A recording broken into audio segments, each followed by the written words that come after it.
Good morning. आज हम एक इम्पोर्टेंट ड्रग के बारे में पढ़ने जा रहे हैं जिस जो है सिजोफ्रेनिया। तो सिजोफ्रेनिया होता क्या है? एक क्रोनिक साइकोटिक हमारे पास डिसऑर्डर है जिसमें किस में प्रॉब्लम आ जाती है? हमारे थॉट्स में, हमारी परसीव करने की कैपेसिटी में, हमारे इमोशंस में और हमारे बिहेवियर फंक्शंस में।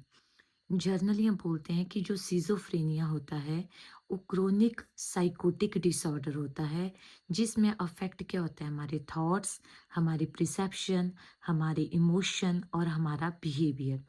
और जब ये सारी चीजें हमारी जो है वो डिस्टर्ब होती हैं तो हम जो है हमारा अच्छे से काम नहीं कर पाते हैं।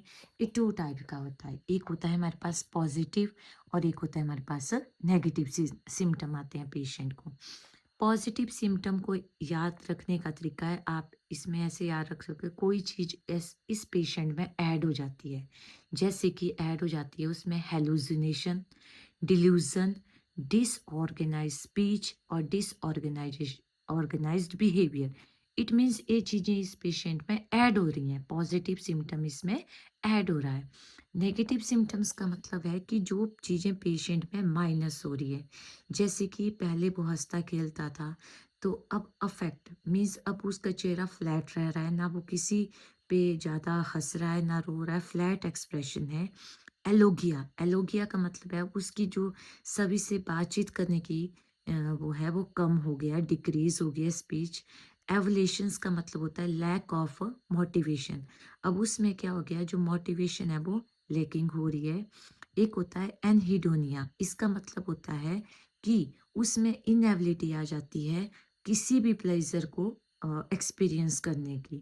तो ये जो है आज हमने पढ़ा सिजोफ्रेनिया के पॉजिटिव और नेगेटिव सिम्टम के बारे में। पॉजिटिव मीन्स हमारी चीज में कोई चीज हमारे बॉडी में ऐड होगी जो हमारी बॉडी में पहले नहीं थी, like a symptom has hallucination, delusion, disorganise speech, disorganised behaviour. Negative means जो हमारे में थी लेकिन अब वो हमारे में लैकिंग हो रही है, कम हो रही है। जैसे कि हमारा फेशियल एक्सप्रे हमारा अफेक्ट फ्लैट हो गया है। हमारी जो स्पीच है वो एलोगिया बोलते हैं, डिक्रीज हो गई है। हमारी मोटिवेशन की कैपेसिटी भी डिक्रीज हो गई है। और एनहेडोनिया का मतलब होता है कि हमें इनएबिलिटी आ रही है एक्सपीरियंस करने में प्लेजर को। Thank you.